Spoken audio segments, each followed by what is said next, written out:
to the local church hall to hear how, if they're called up to fight, they can claim their right to say no.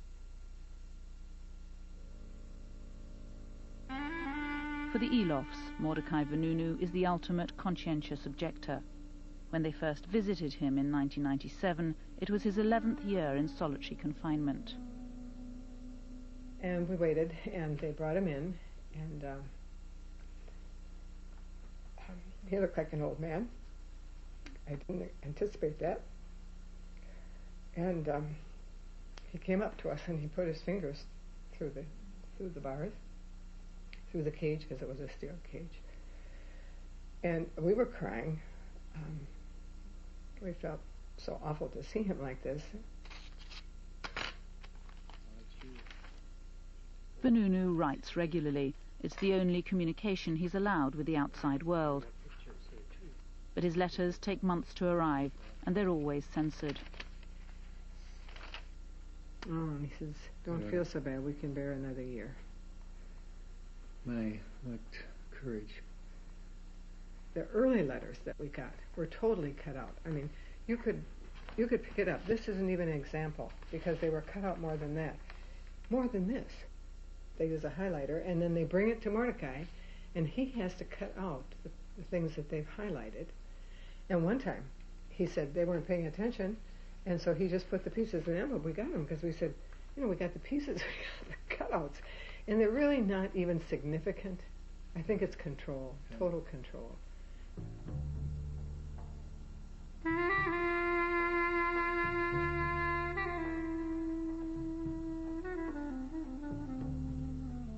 Today, Jerusalem is a ghost town, drained of life. Israel's nuclear weapons have proved useless in its latest war. The suicide bombers have frightened the tourists away.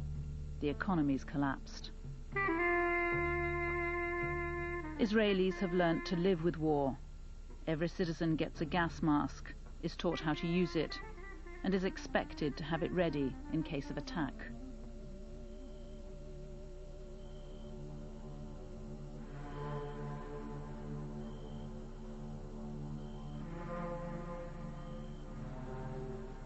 Nuclear weapons are seen as a justifiable deterrent by most Israelis who feel besieged by enemies.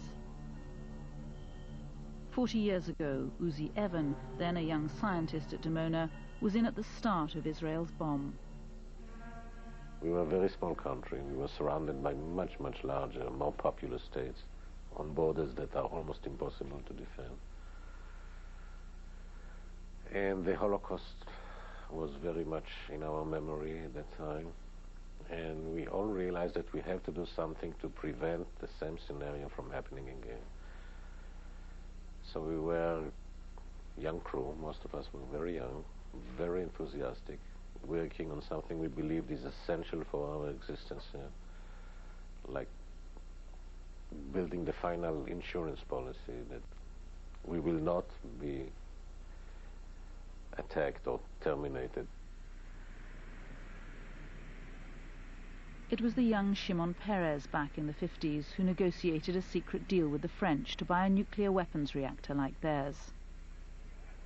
But while Dimona was going up, intelligence reports reached Washington that Israel was building an atom bomb.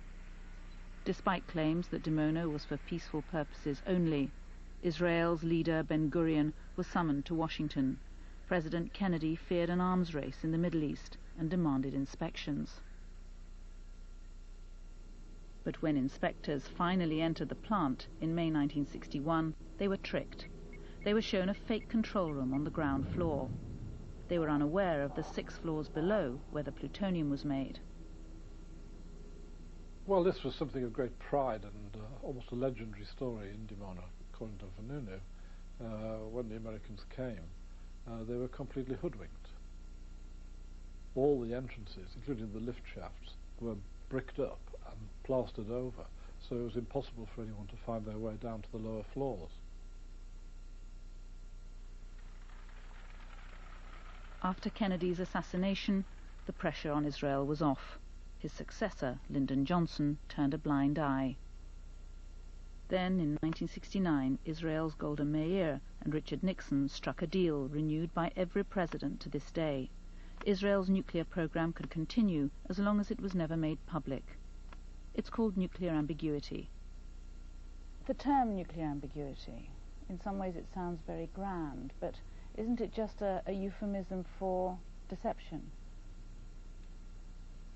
Somebody wants to kill you, and you use a deception to save your life. It's not immoral. If we wouldn't have enemies, we wouldn't need deceptions. We wouldn't need the talent. Was this the justification also for concealing the flaws of the plutonium reprocessing areas from the Americans, the inspectors, when they came? You are having a dialogue with yourself, not with me. But that's been documented in a number of books. Ask the question to yourself, not to me. But is it not true? I don't have to answer your questions here. I don't see any reason why. Ambiguity is a luxury unique to Israel. Today the country's an inspection-free zone, protected from scrutiny by America and her allies.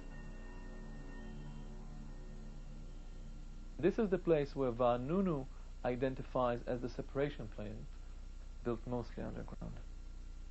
And this is the silver dome of Dimona nuclear reactor. Ronan Bergman is an Israeli journalist specializing in security and defense. This picture was taken by one of the best commercial satellites available, called Iconos. And Iconos is capable of taking pictures up to the resolution of 1 meter. However, due to the demand of Israel, the American Congress ruled a new amendment to the law that forbids American satellites to sell anything of Israeli sites that is better than 2 meters. Meaning the Iconos is taking the imagery of Israel and then they change the imagery to the resolution of 2 meters. Worse, less clear. Much less clear and worse. And that was a ruling in the United States, but specifically for Israel, not for other countries. Only to Israel. Last November, there were signs of a softening towards Vanunu. The authorities allowed pictures to be taken at his parole hearing. Parole itself has always been refused. Vanunu still has secrets, the prosecutor claims, that could harm Israel. It's an argument his lawyer will have to fight at the next hearing. Will the court hear the secret that they claim Vanunu holds? They will hear some of the secrets, not the real secrets. They will hear secrets about the secrets. And you too, as his lawyer, will hear those? Part of it, less than the court. The court will hear the secrets about the secrets. I may hear the secrets about the secrets about the secrets. Is that really the case, or is that a sort of ironic? No, it's really the case. I will be giving some type of general description of the secrets. The court will get something more concrete, and the secrets themselves will be never released to anybody if they exist at all.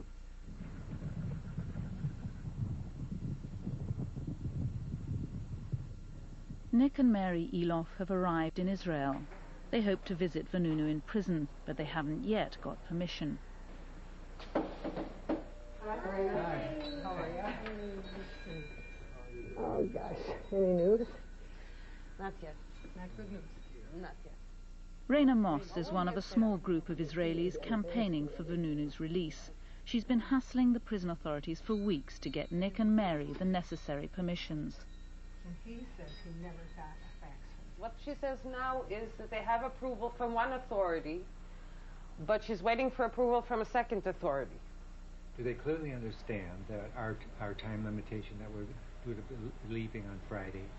Oh, absolutely. I made that absolutely clear to them. I said that you're leaving on Friday. I said that you've already been here for a couple of days. Oh, I appreciate you making all these calls, Raina. Oh, it's nothing. I don't mind it. It's just, you know, I wish I'd had good news for you. 40-year-old reactors are usually shut down. But Dimona grinds on. Dimona's under the control of the Prime Minister, beyond the reach of Parliament or public scrutiny. And that worries the scientist who once worked there so optimistically. As the reactor gets older and the tendency to have accidents becomes more probable,